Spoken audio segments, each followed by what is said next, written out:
Good day po. Jay Mariano po, isang OFW. Nag-undergo ng training dito sa One Sky Harrow with Sir Chris. Malaking bagay po yung naging training na to since sinabi ko nga po nung first day, isa ako sa zero knowledge talaga regarding dito sa fabrication ng aluminum. First love ko po talaga is woodworking. So, during my shipboard days, nakakapag-search din po kung paano yung plano pagbakasyon para at least maging productive. So, isa nga po itong napili ko, yung sa aluminum fabrication. So, hindi naman po ako nagkamali dahil from zero, marami pong natutunan. Kung titingnan ko nga po, isipin ko, paano ko nabuo yun? Kasi ang aluminum fabrication for me is quite difficult.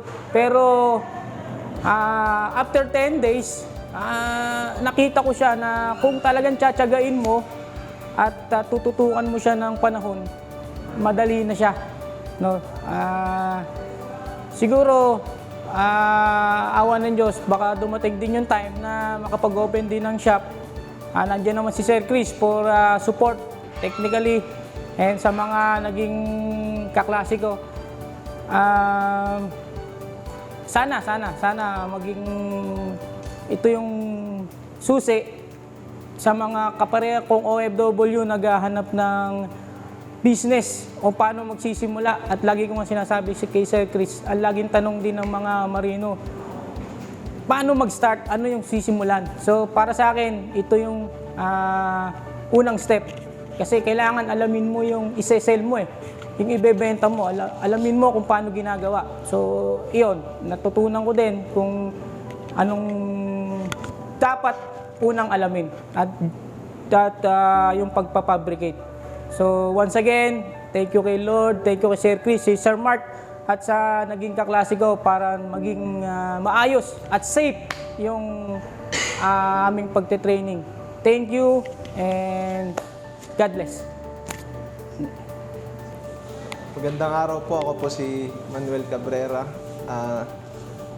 Unang-una po, nagpapasalamat po kay Sir Chris at sa bumubuo po nitong One Sky Harrow sa pag-training po at pag-ano po sa amin ng basic to ng mga ano po ng aluminum. Isa po kong ang tawag dito, puro sa business lang po, at ngayon po nagpaplano rin po akong magbukas po ng aluminum business, at ito po ang napag-anuhan ko pong pag-aralan nito. At yun lamang po, at nagpapasalamat po ako sa Diyos at natapos naman po ng safe ang aming 10 days na pag-aaral, at sa mga nakasama ko po, salamat din po. Magandang araw po.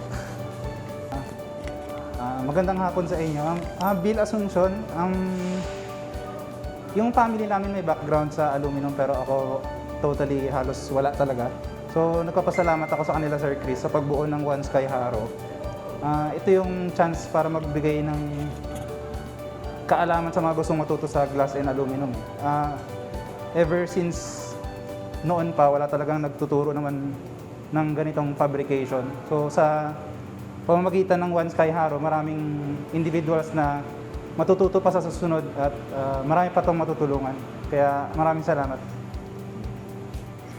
Una po sa lahat, salamat po kay Sir Chris sa kaalaman na amin pong natutunan. Actually, 2 months ago po ay sa YouTube ko lang pinapanood yung tungkol sa aluminum regarding One Sky. And then ito na po, after 10 days ay natapos po kami nung training, at malaking bagay po talaga na kumbaga na-experience mo yung mga dating napapanood mo lang. Kumbaga actual na ginagawa mo, yung mga pinapanood mo po dati. At malaking experience kasi although yung mga ginawa namin na sample ay masasabi na hindi naman talaga perfect. since first timer. Kasi hindi naman po talaga, sa akin po, hindi ko po talaga linya yung aluminum.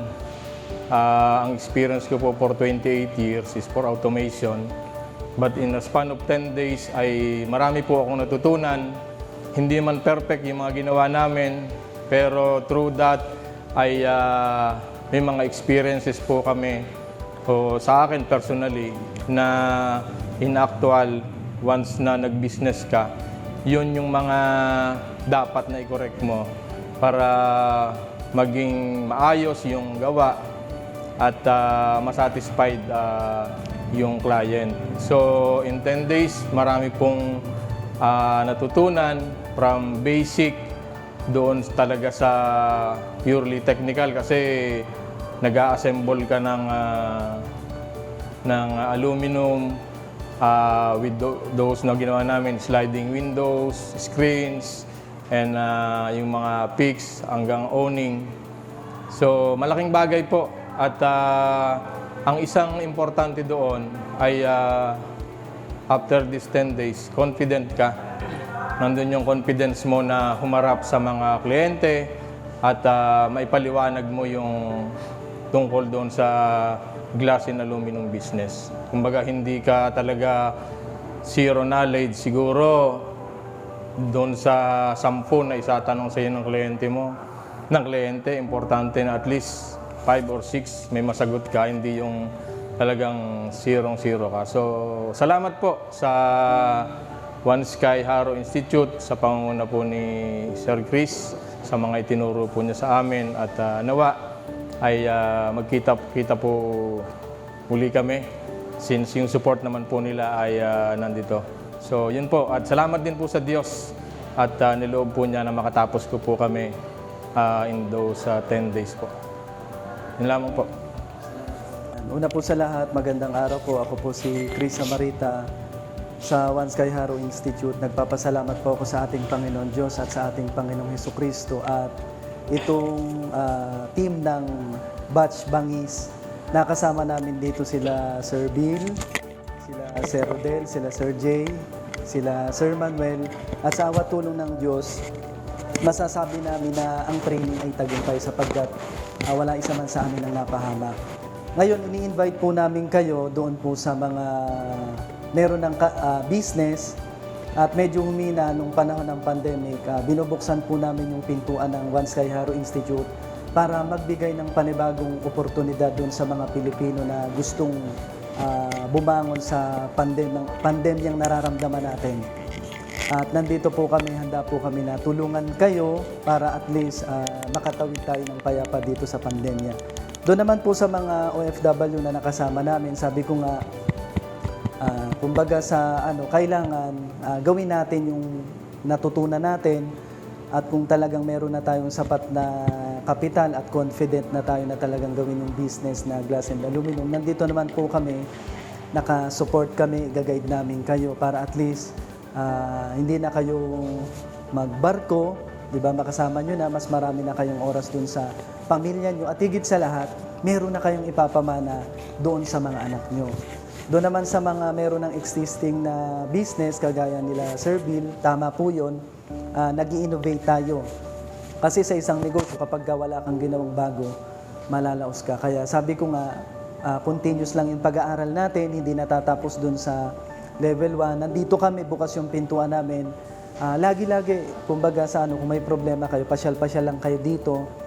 Sa glass and aluminum business, tuloy-tuloy lang po yan, naka-full support po kami sa mga alumpreneur po. Yun lang po, maraming salamat po at God bless po sa ating lahat.